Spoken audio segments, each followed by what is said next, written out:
Oh my goodness, the PoddiMouths are on the air, or at least part of us. So Poddy, we'll just call PoddiQuade is here. And don't think I didn't have that as a nickname when I was a kid.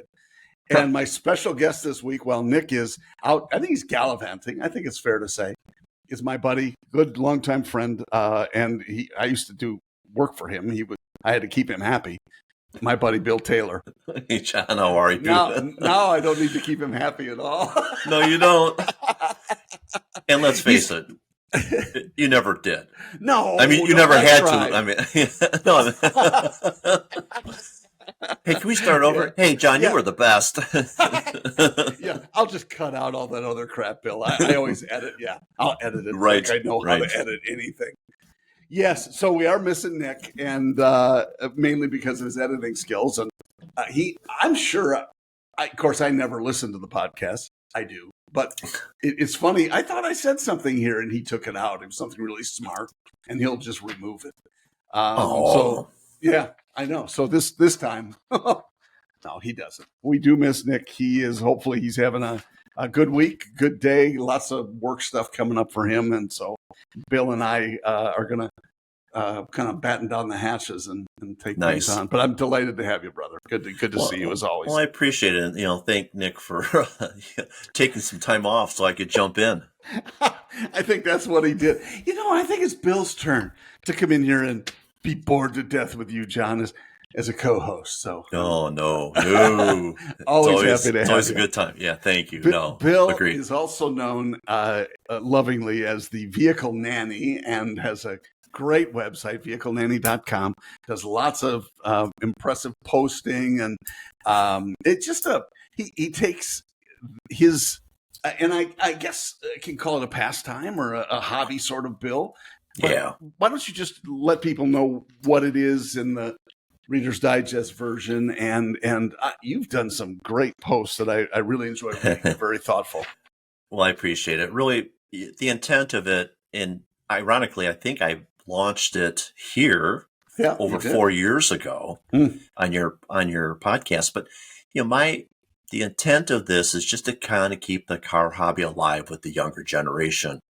And so I'm sharing experiences, some DIY stuff.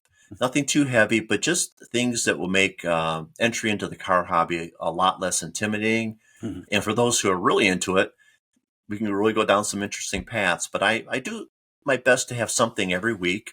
I don't necessarily have anything planned. It's whatever hits me. And look, when you live in Metro Detroit and you've got the car culture all around you, you can always find something. And I'm still having fun doing it. I think I've written over 150 articles so far in the 4 years I've done it, but I try to keep them short and sweet.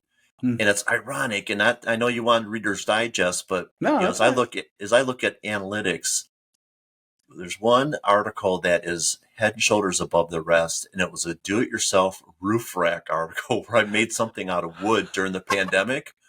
That's awesome, and it's like it is. Coming from Pinterest and some other DIY websites have linked to it. It's just crazy. It's like, I got to do something with that roof rack article. That's awesome. Yeah. But that's an example of what I might cover. And it's fun. Cool. I get a kick out of it, and it is a pastime, but it is, maybe someday my kids will read it and they'll say, hey, that's what Dad was all about. Oh, I'm sure they know. They all know what Dad's about. Yeah, sure. Well, it's very cool stuff, and you are very well spoken and well written, and it's fun to engage with you in that context as well. Thank you. Yeah, for sure. Hey, and with that, Bill and I are longtime car guys, pretty much our whole lives, so I thought it would be kind of fun and totally unusual during PoddiMouths for us to plan some ideas about what we talk about, because as you know, Bill, Nick and I never do, and it's kind of a crapshoot. So today with planning, either it's going to be incredibly boring or it's going to be, hey, maybe you guys should plan more often. I hope that's not the case, because man, we're just so busy. Awesome. Yeah. So the topic we wanted to start with is your 5 favorite convertibles.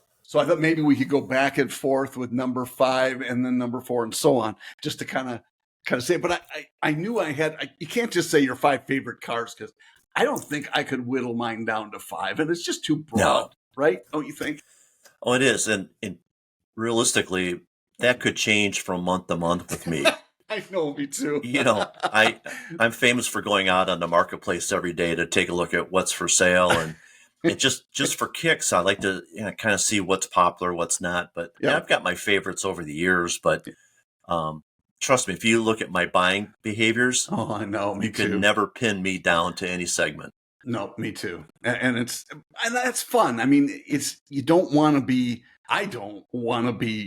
pigeonholed into anything that's the same all the time. So like you, I've done that. And I know we've talked Jeeps, and I've owned several, and Nick has owned several, and our friend Mike has owned several. And it's just fun to have that conversation. But, at some point I'd say, okay, now I want something that, let's talk about my Lexus 430. There you go. Because it's a totally different vehicle, but I love them both. So it is kind of. So let's start with number 5. We're going to start with you. What's your 5th favorite convertible of all time? And again, don't hold us to any of this. It could change tomorrow. Well, quick preface is that I'm really not a convertible guy. Perfect. I mean, I like looking at them, but I would never want to own one for any length of time. Just why? Michigan. Hey, there's that. Yeah, I guess that would play into it. But it depends on a car show I might have gone to. But one that my wife actually saw at a car show in Canada, we've seen it a couple of years at this one show, that because of her love for it, I've adopted it, but it's my number 5, and it's an early 60s Studebaker Lark. Wow.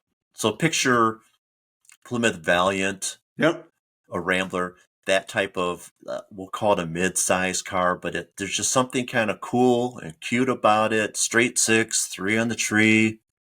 No kidding. Pale yellow. I mean, you can almost picture it, right? Pale yellow or buttercream yellow. Wow. So you've seen that car. Oh, look, see, I've got it right here. I've got to go to the images. And you know what? If I were any kind of a producer here, I would be putting it right up on the screen, but I don't know how to do that. So maybe Nick can do that. Maybe. Yeah, let's give him some work because I'm sure he'll be happy to knock that out. It's a beautiful car, though. It's interesting. Yeah.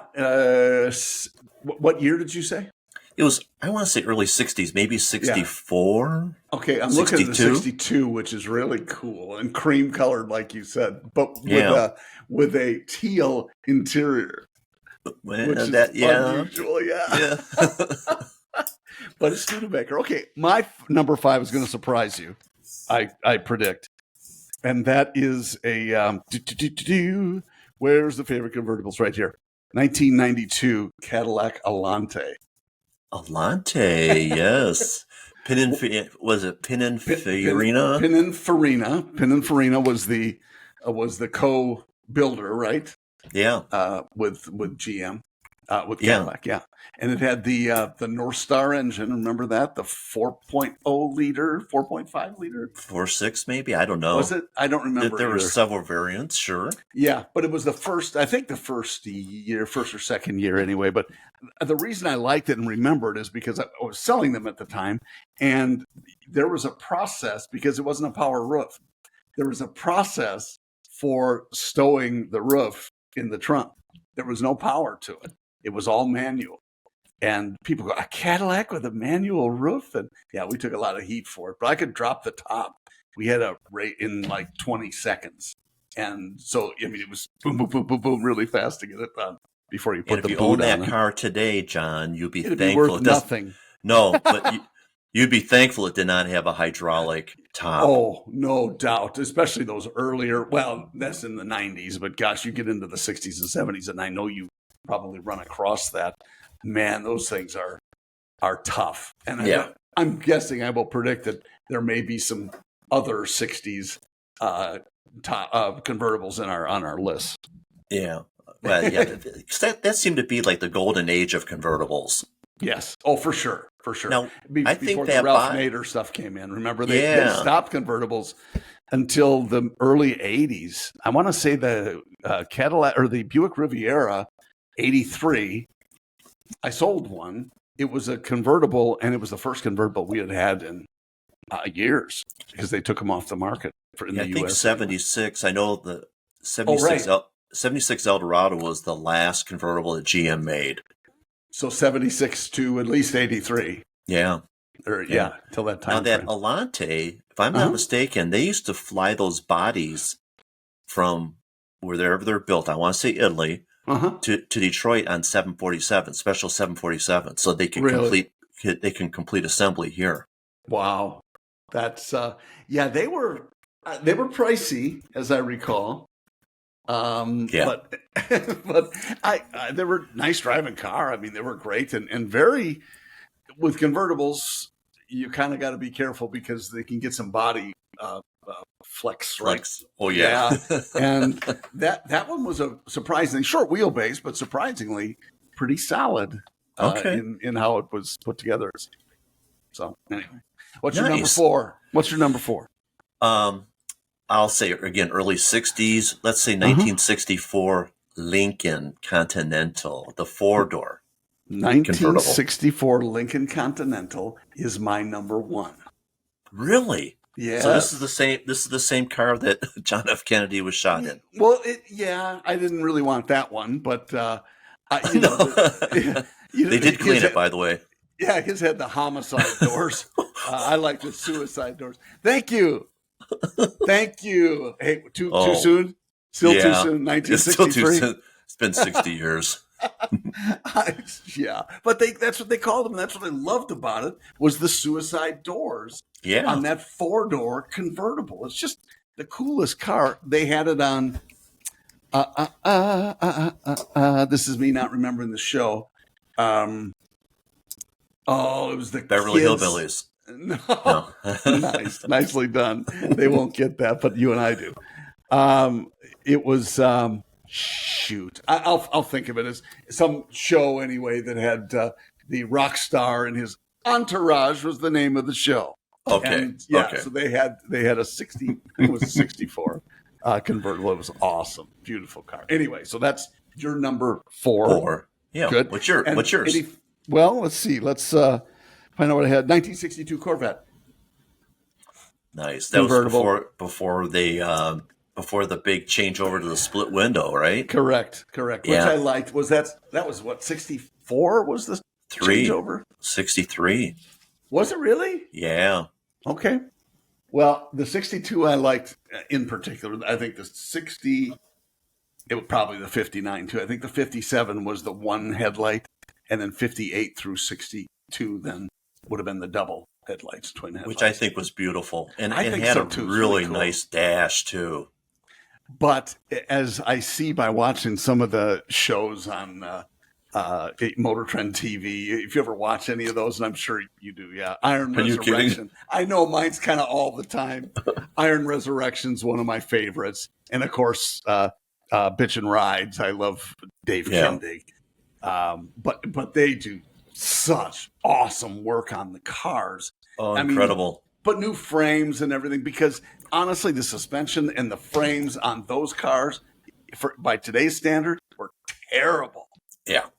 You couldn't even drive them with the, horsepower that they throw in them. But you rest them on those where you have a modern drivetrain underneath it. But the beauty of that body, that would be a killer combination. Great car. Well, with an LS engine in it. Yes. You can imagine what that would do. So yes, you need to have the resto mod route. That's for sure. What is your then number 3? I want to put it in one category, but I'll specify the one that would lead in. It's any British roadster. So specifically the Jaguar E-Type from, we'll say the late 60s. Just beautiful lines, smooth flowing. Yep. But you could put the MG or the Triumph or those little, Spitfires. I think the British really did roadsters well. Yeah, I see what you're talking about with the Jaguar. That's the one. That's frankly the one almost everybody, I think, pictures when they think about a Jag convertible with the long hood. And for those of us who were Corvette fans back then, I mean, it was kind of a Corvette look, but it was like they stretched it with the big eyeball headlamps and everything. Yes. Stretch is a good word because it did look long. Yeah. Yeah, the front end was incredible. I think the closest U.S. market vehicle I would say to that I'd ever think of would have been the 240Z, the 280Z. I think that had more of that posture to it, don't you? I'd agree. Kind of a cool look, though, that's for sure. Okay, so that was your number 3. My number 3 is this might surprise you, a 1965 Impala. I have, same body style 67 Impala is my number 1. Oh, awesome. Okay, good. So it doesn't surprise you then. I'm happy to see. I didn't think of us. Well, what if that's the number 1? I didn't think about that. But I kind of hope that we would have some similar ones. You'll be surprised by my number 2, I predict. But I love that body style. And some of it is just knowing people who own them, and you just go, oh, I wish I had that car. Those were such a nice, clean design. It wasn't the big, bulky. It's still, I want to say late 60s, early 70s, the grill got really kind of massive looking, but it was very clean. And those who are older like us, or those who watch reruns of Bewitched, right? That was like a running Chevrolet commercial, because every vehicle was provided by Chevrolet, and it was someone drove the convertible Impala. There was a Camaro in there at one point. Yeah. I mean, you name it, everybody drove a Chevrolet in that show. It was a great show. And if you, Elizabeth Montgomery, who played Bewitched, she was actually, you'd find her on YouTube. I'm not sure who she did it with, but she did commercials for Chevy, and you can find them on YouTube. And so I'm sure it was a contract deal for the show, and for her probably as well. And one of the many Darrens. One of the many Darrens, and we don't know what happened. Wait, that's not the same Darren. And so I was actually going to do that today. I was going to tell people you were Nick, and see if they noticed any difference. Well, I'm not going there. Sorry, Nick. I like you too much. But you could. It's good to know that, just in case. If he would happen to call right now and say, I hate you guys. You guys are terrible, especially Bill, then I could at least turn you loose, and you could, say something to get his attention. I like Nick. I do. I really don't. No, I don't at all. But yes, we have been buds for quite some time. I am a Nick fan. Not the New York Knicks, by the way. That is an awesome car. Love the 65 Impala. Okay, what's your number 2? K5 Blazer. Oh, that surprises me. Okay. I mean, it doesn't surprise me because it's you. Yeah. That's interesting. I did not go that route with any of mine. Mine were, sedans. But it was and stuff, because I experienced a lot of them, and as a kid, explain that, because not everybody knows what your dad did. Yeah. So Dad was an engineer with General Motors. Back then it was the Chevrolet Truck Group. And he was the project manager at the proving ground on the original K5 Blazer in 1969. And as a family, he had us go up to one of the sand dunes in Michigan one summer, right before the vehicle was introduced, because he wanted to see how it would do in the dunes. And so we had a ball, and he took the roof off. It was a hard roof, and at the hotel, and we were bombing around the dunes and having a ball. So that kind of left an imprint with me. That's awesome. And literally an imprint in the dunes. Well, and on the roll bar. No, you didn't roll it. Come on. No. It's bouncing in the back. Got it. What good memories, though. And that just, illustrates what I was talking about with the 65 convertible too, knowing people that owned them and just loved that. That's very cool. Very cool. Yeah. And I love that story too. Number 2 for me is a 57 Porsche 356 Speedster. Good choice. Just love that car. And if you don't, I know you do, but others might not remember it. That was Beverly Hills Cop. Remember Axel Foley? Yeah, Axel Foley had that in storage. Oh, after he got out of jail. Is it Beverly Hills? No, what was it? It was 48 Hours. 48 Hours with Nick Nolte. Yeah. Thank you. Good save. Okay. Well, you notice that this is what happens when I don't even pause before I spit out movie names. No, but there was wrong. It's understandable. Could have been Axel Foley, but it wasn't. Yeah, it was 48 Hours. And they pulled his Porsche I think it was a 57 356 Speedster out of storage. Yeah. What a beautiful car. Even the replicas of that are really high priced. It's such a timeless design. Yeah. Yeah, it really is. Yeah, the replicas are, and I don't know what they skin something. Is it I don't even know what they would. Well, since you asked, yes, there's a little bit of history. So, Ferdinand Porsche was behind the, how can I put this, the development of the original Beetle, as sanctioned by Adolf Hitler, and his son Ferry, I guess be Ferdinand Jr., after the war and everything else, he wanted to do something and take it one step further. So in a sense, it is kind of an enhanced VW Beetle chassis, but clearly prepped for race and whatnot. But it's really Ferry Porsche's entry into the automotive world with his very own first design. Wow. Very cool. And what year was it? So that was like the mid-50s, I want to say 53, 55, I don't know. Back when you could get away with a nickname like that. Exactly. Call me Ferd. Call me Ferd. Ferdy, something. But I think it was Ferry, so like the boat. No, understood. No, I meant like a boat. Yeah, today you just wouldn't want a boat name. That's like right. That. Oh my gosh. Yeah, sometimes potty mouths can be uncomfortable, Bill. Yes, I know. Wow. Okay, so that was a fun one. Thank you for playing along. So we got to our number one earlier. My 64 Continental and your 60 Impala. Upper 60s, you said, right? Yeah. Interesting that a lot of our vehicles were from the 60s now. Do you think that's because that was the golden age of convertibles? Is that because of our age? It's probably a combination. So let's say we were at Nick's tender age, like 40-ish. I think he's 40. Yeah, I think so. Wow. I know it's disgusting. He's an old soul. He is, you know what? He is that, and I appreciate that. He's definitely an old soul. But I asking him what his favorites would be, he would certainly fall into a Jeep at some point, I think, kind of following your lead with K5. But I'm not sure what else. He would. I can see. We'll give him some homework on that, maybe. Probably you think about cars that were around when he was of driving age. So you're probably in that Radwood area of the 80s to 90s. So I'm thinking Mazda Miata might be in there as a convertible of choice, and Mustang convertible might be in there. Maybe so. That's good thoughts. Maybe a Camaro. Maybe. Yeah, I'm not sure. And that's one we could have hit, certainly, with the mid, late 60s, probably the 67, 68 Camaro. Yeah. But they were great cars and looked good in a convertible as well. Yeah. I don't see a lot of, and maybe this was, I'm trying to think of the year, probably 70 Chevelle in that area. You don't see many convertibles on the market with that. You see a lot more 442s in the convertible market. Would you say that's accurate? Maybe they just lasted through that. Everybody smacked up the Camaros.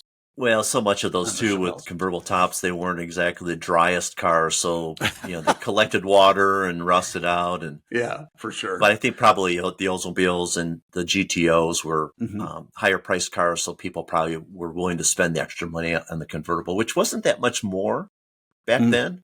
It was like $300-400 more than the coupe. Wow. That's it. But today that's like $5,000 difference. For sure. So. Well, and I still look at some of them too. And, you don't think about, as you alluded to, all the changes, the positive changes with sealing technology and certainly performance. I mean, I just look at the new Corvette and I'm just blown away by a mid-engine car and how well it performs. And it's just incredible how far they've come since the 60s. And I just saw something on the new Corvette as a hybrid. So now they've got electric front propulsion. Wow. So the electric front and the gas rear really don't connect, but the performance is incredible. And now it's all-wheel drive with that setup. Incredible. Yeah. And that is interesting. And of course, it's all computer controlled. So to see how those things would work with each other, that's really that's quite an accomplishment if they're able to make it crazy to think about.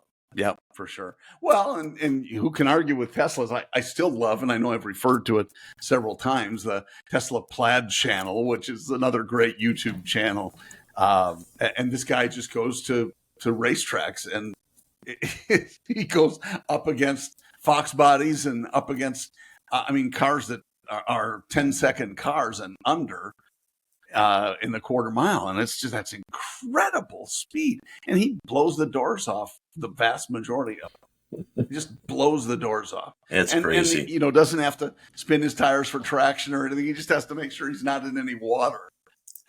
Yeah, really. So, shocking. Oh my gosh. Well, no, it's not that. But losing traction. I hope it's not that. Yeah. Oh, we got caught in a rainstorm. It was terrible. Very cool. Well, we had a couple of other things that we planned for, and I'm not used to looking at what else did I know what I wanted to ask you, and we maybe take a couple of these here, and they're not all going to be the 5 ones there. But best vacations, I wondered about that for you, because you and I over the years, and you didn't travel probably as much as I did. No. On your day-to-day, but you and I did do a couple of tours where you hit at least some of the cities, but those are no vacation though, John. No, that was no vacation. Definitely not a vacation. But but it helps you get better at travel.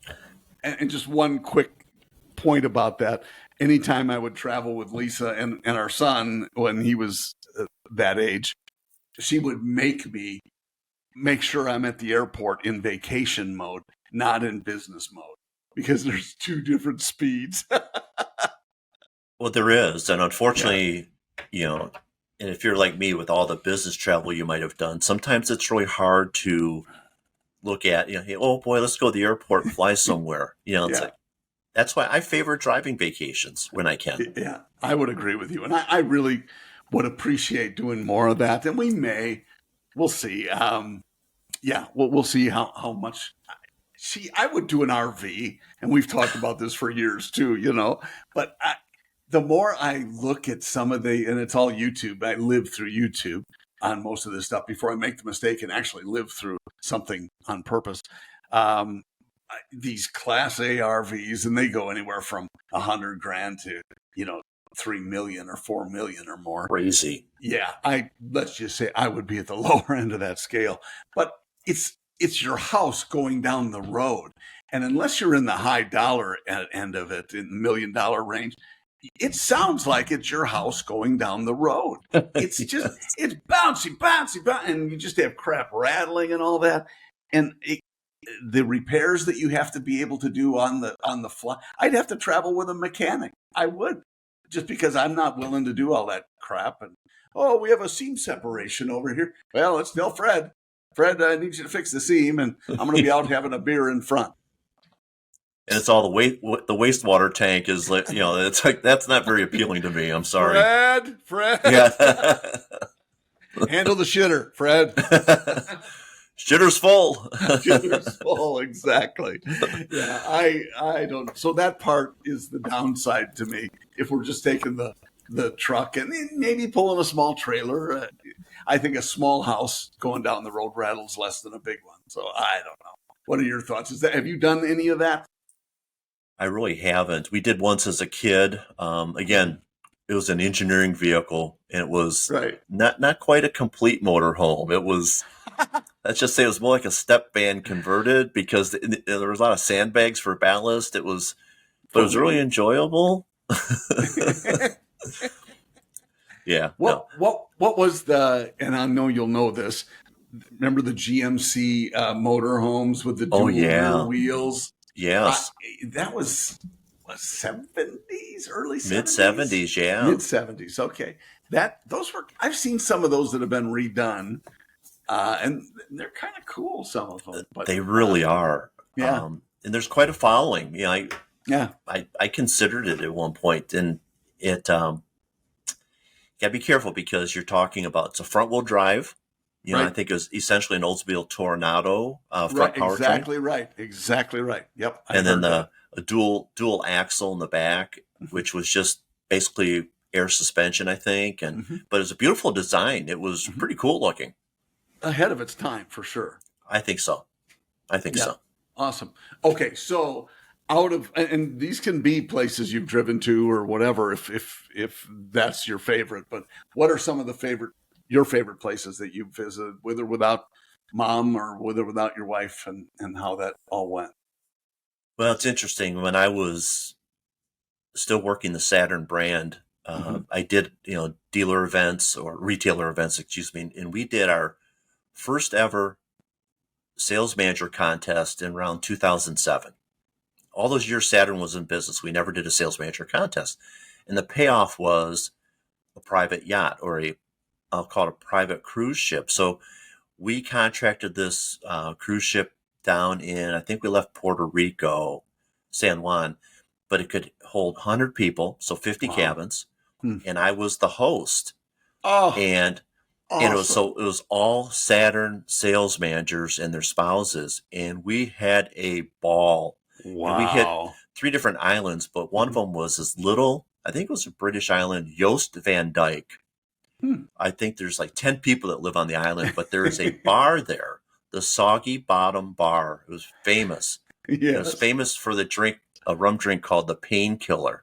And so my boss was on the trip with us, and what was funny is that, I had made sure this big beach picnic was set up for all of our guests, and we got them going. He goes, Billy, you still got your credit card? I go, yeah. He goes, come on over here.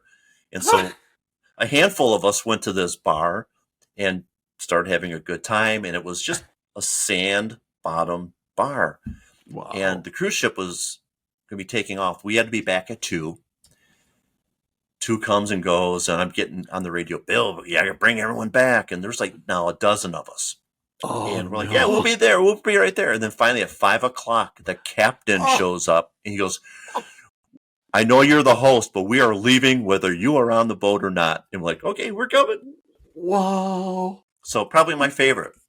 Oh, that's awesome. Even though it was a business trip, but it was, you talk about you and 99 of your favorite people. And it was, we took over the cruise ship because that was what we did. And it was a once in a lifetime trip for me, with a lot of funny stories, that's the cleanest one I can share. That's awesome. What I can only imagine first of all, 100 car people. Yeah. On the boat. Oh, yeah. The captain couldn't have been surprised at all. I can just see him in what's the pilot house, and he's just going, I knew better to take car guys.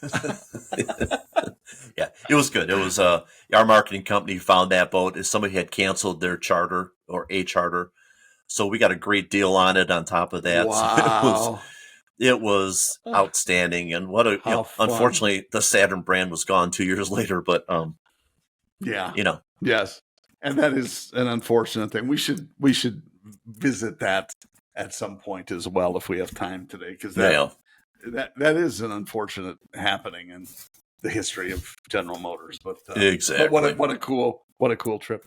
I listed a couple of hours, and I would have to say, although it probably wasn't my favorite in hindsight, I was 19 years old, and this was a few years after my dad passed away, and my mom asked me if I would go with her to Europe. And I had never been, but at 19, I'm going, Mom, I go to Europe with my mom. But I did, and I, when you're 19, it's all about you anyway, and or at least it was for me. Yes, it would be. And we went, and you know what? We had an excellent time, and there were some younger people in the tour with us as well. But for 3 weeks, it was a really great trip, and got to see the Matterhorn and all the cool places in Switzerland and Germany and Denmark and Norway. And so we really had a great time. It was a wonderful trip. So I was happy that I happy that I went. And, did you have any favorite spots that you either visited again as an adult or that you'd like to? For sure. Zermatt is where, when the sun is clear or when the clouds are clear, you can see the Matterhorn, and it's just the most incredible sight in my memory, at least. And of course, you can find all sorts of data on it online. But Zermatt was my favorite.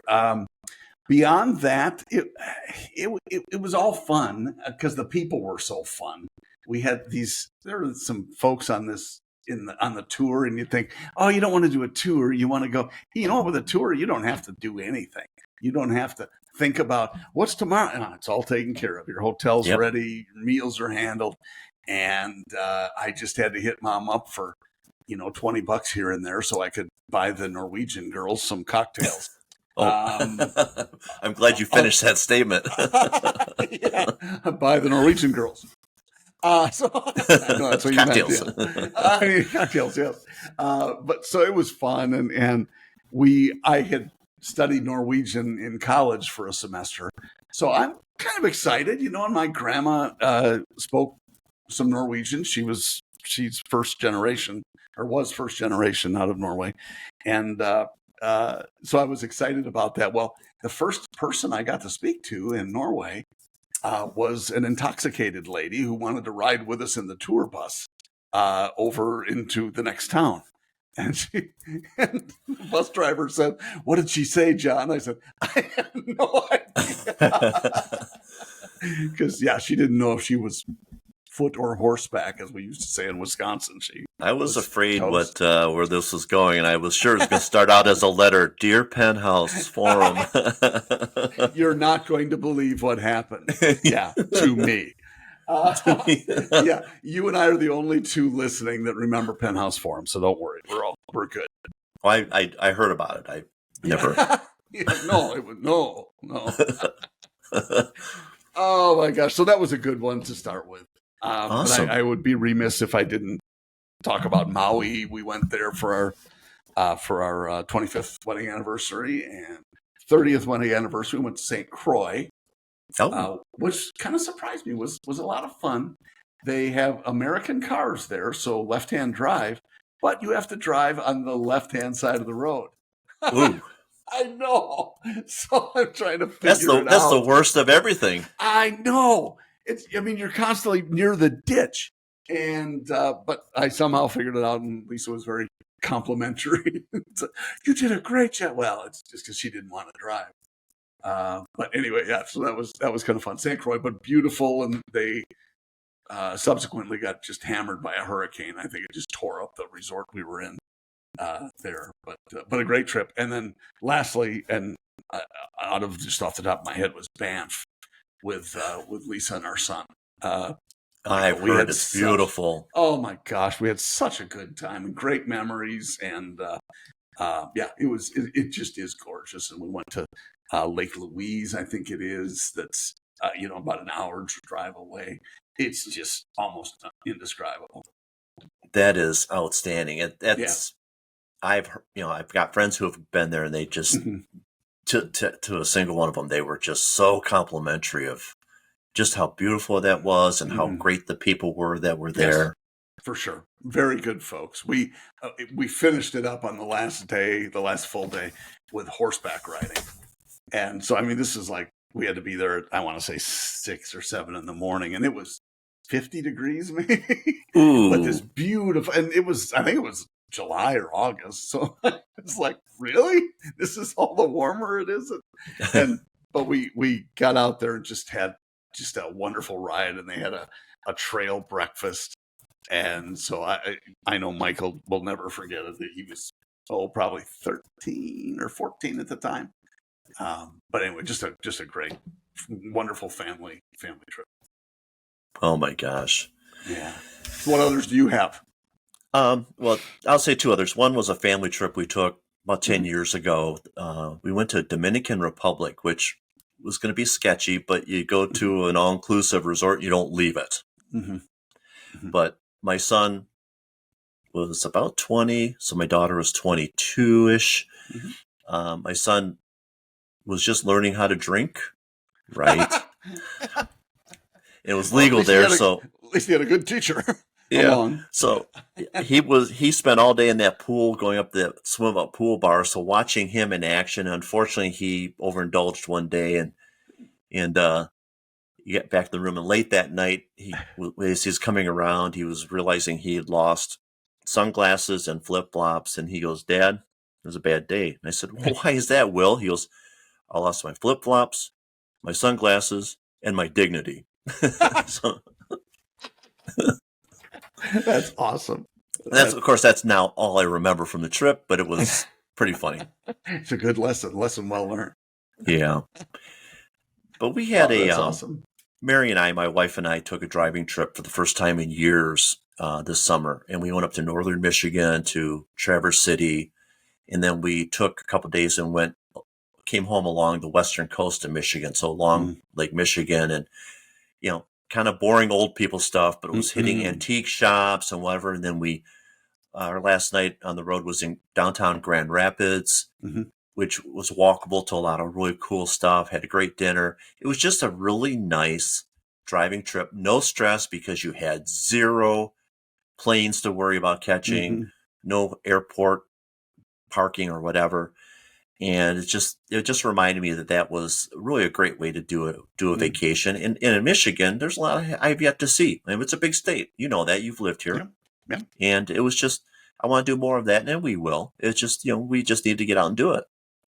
It is so awesome there. And I know well, obviously I know Michigan, not probably as well as you do, but that route, Matt and his wife, Carrie, my buddy Matt, and Lisa and I have taken the Harleys on the route from Wisconsin across on the ferry to Ludington, and then up around this last year we did those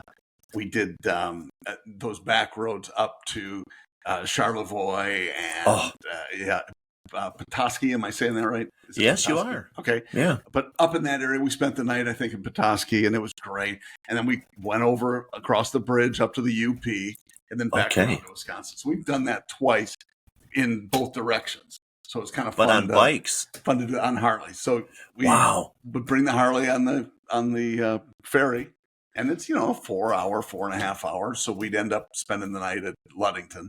Yeah. And which is also one of those towns, as you mentioned, you little nice shops and great restaurants and so on right along the Lake Michigan shoreline.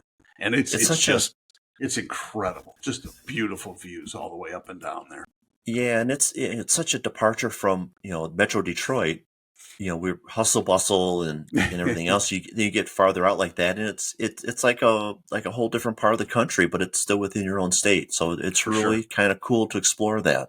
For sure, especially as you said, and this is what you appreciate when you get to be our age, and that is exactly you're not rushing. It's not a, you know what? Hey, I have reservations, but no big deal.